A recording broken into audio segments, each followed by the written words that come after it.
Hello friends, मेरा नाम है कंवरपाल सिंह और आप देख रहे हैं कैप्स एजुकेशन। दोस्तों, आज हम चर्चा करने वाले हैं वैदिक काल से संबंधित 20 ऐसे महत्वपूर्ण क्वेश्चनों की जो अक्सर कॉम्पिटिटिव एग्जाम में पूछे जाते हैं। इससे पहले वाले वीडियो में हमने स्टोन एज और इंडस वैली सिविलाइजेशन से संबंधित महत्वपूर्ण क्वेश्चनों पर चर्चा की थी। अगर वो वीडियो आपने नहीं देखा तो उसका लिंक आपको डिस्क्रिप्शन में मिल जाएगा। ये हमारा पार्ट 3 है और आज का हमारा जो पहला क्वेश्चन है वह है आर्य शब्द इंगित करता है। तो देखिए, आर्य शब्द है, ये संस्कृत भाषा का शब्द है और जिसका अर्थ होता है श्रेष्ठ या कुलीन। तो यहां पर जो इस क्वेश्चन का जो राइट आंसर होगा वह है ऑप्शन डी अर्थात श्रेष्ठ वंश का। नेक्स्ट क्वेश्चन है सबसे पुराना वेद कौन सा है। तो देखिए, वैदिक साहित्य में 4 वेद हैं, ऋग्वेद, यजुर्वेद, सामवेद और अथर्ववेद। तो जिसमें जो ऋग्वेद है ये सबसे प्राचीन वेद है।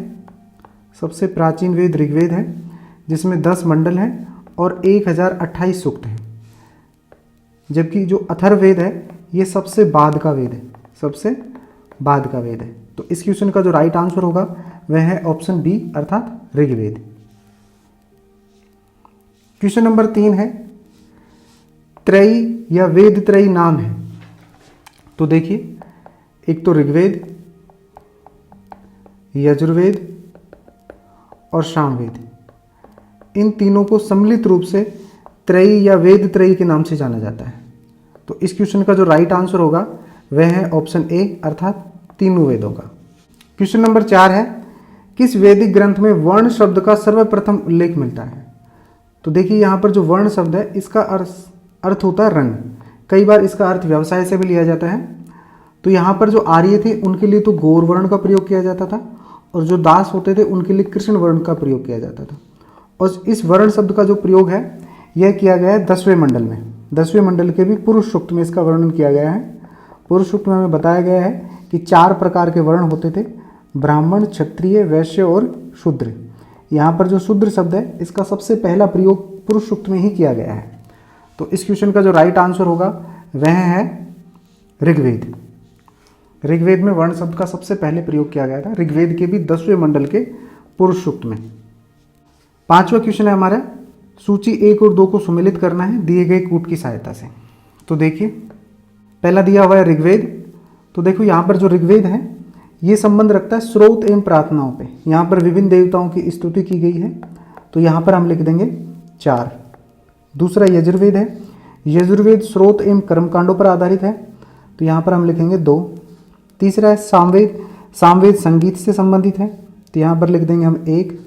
और जो अथर्ववेद है ये तंत्र मंत्र या वशीकरण से संबंधित है। इसके अतिरिक्त इसमें औषधियों का भी वर्णन किया गया है, औषधियों का भी वर्णन किया गया है, तो यहाँ पर लिख देंगे हम 3। तो इस आधार पर तो देखो किस में लिखा हुआ है 4 2 1 3, किस ऑप्शन में दिया गया है। तो ये दिया गया है 4 2 1 3 दिया गया है ऑप्शन 1 में। तो इस क्वेश्चन का जो राइट आंसर हो जाएगा वह है ऑप्शन ए। क्वेश्चन नंबर 6 है ऋग्वेद संहिता का जो 9वां मंडल है ये पूर्णतः किसको समर्पित है। तो देखिए, ऋग्वेद का जो 9वां मंडल है इसमें 114 सूक्त दिए गए हैं और ये सारे के सारे सूक्त है ये देवता सोम को समर्पित है। तो इस क्वेश्चन का जो राइट आंसर होगा वह है ऑप्शन डी अर्थात सोम और इस पे पर नामकृत देवता। नेक्स्ट क्वेश्चन है हमारा भारत के किस स्थल से खुदाई में लोहे धातु के प्रचलन के प्राचीनतम प्रमाण मिले। देखिए, अंतरजी खेड़ा में हमें लोहे धातु शोधन की भट्टियाँ मिली हैं, लोहे धातु शोधन की भट्टियाँ मिली हैं। तो ये इससे स्पष्ट हो जाता है कि यहाँ पर लोहे धातु के गलाने का कार्य किया जाता था। तो इस क्वेश्चन का जो राइट आंसर होगा वह है अंतरजी खेड़ा।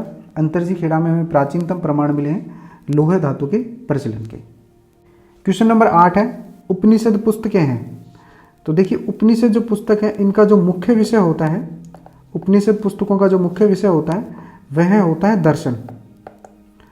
तो इस क्वेश्चन का जो राइट आंसर हो जाएगा वह ऑप्शन डी है। इसके अतिरिक्त उपनिषदों को वेदांत भी कहा जाता है, उपनिषदों को कहा जाता है वेदांत। नेक्स्ट क्वेश्चन है आरंभिक वैदिक साहित्य में सर्वाधिक वर्णित नदी कौन सी है। तो देखिए, ऋग्वेद की जो सबसे महत्वपूर्ण नदी थी वह थी सिंधु नदी, क्योंकि सिंधु नदी का ऋग्वेद में सर्वाधिक बार उल्लेख किया गया है। और इसका एक अन्य नाम भी और भी था, वह था हिरण्य। और ये नाम दिया गया था इसके आर्थिक महत्व के कारण, इसके आर्थिक महत्व के कारण इसे ये नाम दिया गया था। तो इस क्वेश्चन का जो राइट आंसर होगा वह है ऑप्शन ए है, अर्थात सिंधु नदी। सिंधु नदी वैदिक साहित्य में सर्वाधिक वर्णित नदी थी।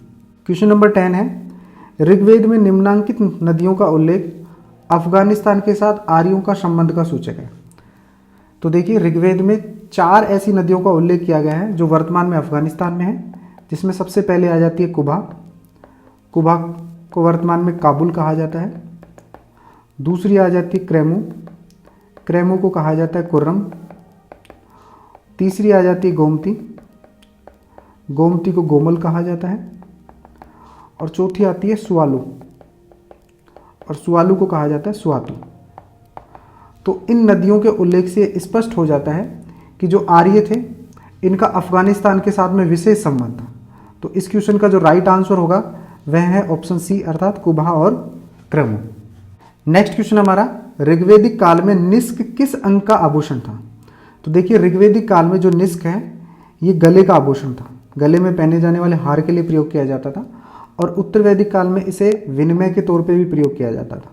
तो इस क्वेश्चन का जो राइट आंसर होगा वह है ऑप्शन बी, अर्थात गला का।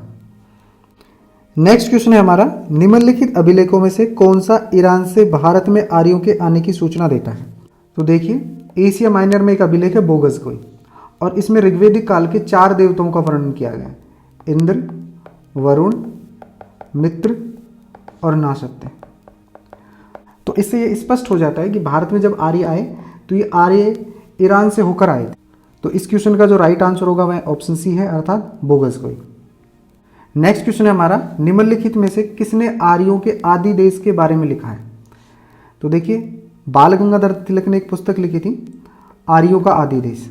आर्यों का आदि देश, इसे the Arctic home of the Aryans, अंग्रेजी में से the Arctic home of the Aryans भी कहा जाता है। तो इस पुस्तक में उन्होंने उल्लेख किया था कि जो आर्यों का जो आदि देश है या होम कंट्री है वह है उत्तरी ध्रुव है। उत्तरी ध्रुव है, जिसे अधिकतर इतिहासकारों ने मानने से इनकार कर दिया या अमान्य कर दिया। तो इस क्वेश्चन का जो राइट आंसर होगा वह ऑप्शन डी है, अर्थात बाल गंगाधर तिलक। नेक्स्ट क्वेश्चन है हमारा, पूर्व वैदिक आर्यों का धर्म प्रमुखतः था। तो देखिए, पूर्व वैदिक आर्य थे, ये देवताओं को खुश करने के लिए या तो यज्ञ करते थे या फिर प्रकृति पूजा करते थे। वैदिक काल में मूर्ति पूजा का प्रचलन नहीं था। तो इस क्वेश्चन का जो राइट आंसर होगा वह है ऑप्शन सी, अर्थात प्रकृति पूजा और यज्ञ। जो भक्ति थी इसका उदय हुआ था मौर्योत्तर काल में। मौर्योत्तर काल में इसका उदय हुआ था। वैदिक काल में प्रकृति पूजा और यज्ञ ही विद्यमान थे। नेक्स्ट क्वेश्चन है हमारा, ऋग्वेद में उल्लेखित प्रसिद्ध 10 राजाओं का युद्ध किस नदी के किनारे लड़ा गया था? तो देखिए, ये लड़ा गया था परुष्णी नदी के किनारे। परुष्णी नदी के किनारे लड़ा गया था, जिसे वर्तमान में रावी नदी के नाम से भी जाना जाता है। इस युद्ध के अंदर एक तरफ तो राजा सुदास थे, ये भरत कबीले का प्रतिनिधित्व कर रहे थे, और दूसरी तरफ से थे 10 कबीले, जिनमें से 5 आर्य कबीले थे और 5 अनार्य कबीले थे। और इस युद्ध में राजा सुदास की विजय हुई थी। और इस युद्ध का जो उल्लेख मिलता है वह मिलता है हमें 7वें मंडल में, ऋग्वेद के 7वें मंडल में। तो इस क्वेश्चन का जो राइट आंसर होगा वह है ऑप्शन ए है, अर्थात परुष्णी नदी, या जिसे वर्तमान में रावी नदी के नाम से भी जाना जाता है। नेक्स्ट क्वेश्चन है हमारा, सभा और समिति को प्रजापति की 2 पुत्रियां कहा गया है। तो देखिए, सभा और समिति को प्रजापति की 2 पुत्रियां कहा गया है अथर्ववेद में। इसके अतिरिक्त मैं आपको बता दूं कि सभा का उल्लेख ऋग्वेद में 8 बार किया गया है, जबकि समिति का उल्लेख किया गया है 9 बार। सभा थी, ये श्रेष्ठ लोगों का प्रतिनिधित्व करती थी, श्रेष्ठ या कुलीन लोगों का प्रतिनिधित्व करती थी, और समिति करती थी सामान्य लोगों का प्रतिनिधित्व। तो इस क्वेश्चन का जो राइट आंसर होगा वह है ऑप्शन डी है, अर्थात अथर्ववेद में सभा और समिति को प्रजापति की 2 पुत्रियां कहा गया है।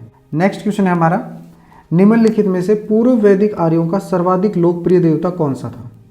तो देखिए, पूर्व वैदिक आर्यों का जो सर्वाधिक लोकप्रिय देवता था वह था इंद्र, क्योंकि ऋग्वेद में इसका 250 बार उल्लेख किया गया है, अर्थात 250 सूक्त है वो इंद्र को समर्पित है। दूसरा जो लोकप्रिय देवता था वह था अग्नि। अग्नि का उल्लेख किया गया है 200 बार। तो इस क्वेश्चन का जो राइट आंसर होगा वह ऑप्शन डी है, अर्थात इंद्र। नेक्स्ट क्वेश्चन है हमारा, गायत्री मंत्र किस पुस्तक में मिला है? तो देखिए, गायत्री मंत्र का उल्लेख किया गया है ऋग्वेद के 3रे मंडल में, और इसके जो रचयिता थे वह थे विश्वामित्र। इसके रचयिता विश्वामित्र थे और ये देवता सविता को समर्पित है। सविता का मतलब होता है सूर्य देवता। तो इस क्वेश्चन का जो राइट आंसर होगा वह है ऑप्शन सी है, अर्थात ऋग्वेद। नेक्स्ट क्वेश्चन है हमारा, पुराणों की संख्या कितनी है? तो देखिए पुराणों की जो संख्या है वह 18 है और पुराण है इनकी रचना गुप्त काल में हुई थी और इनके रचयिता थे लोमहर्ष ऋषि और उनके पुत्र उग्रसर्वा।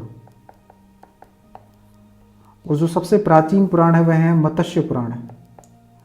इसमें सातवान वंश का उल्लेख किया गया है। तो इस क्वेश्चन का जो राइट आंसर हो जाएगा वह है ऑप्शन बी है, अर्थात 18। पुराणों की संख्या 18 है।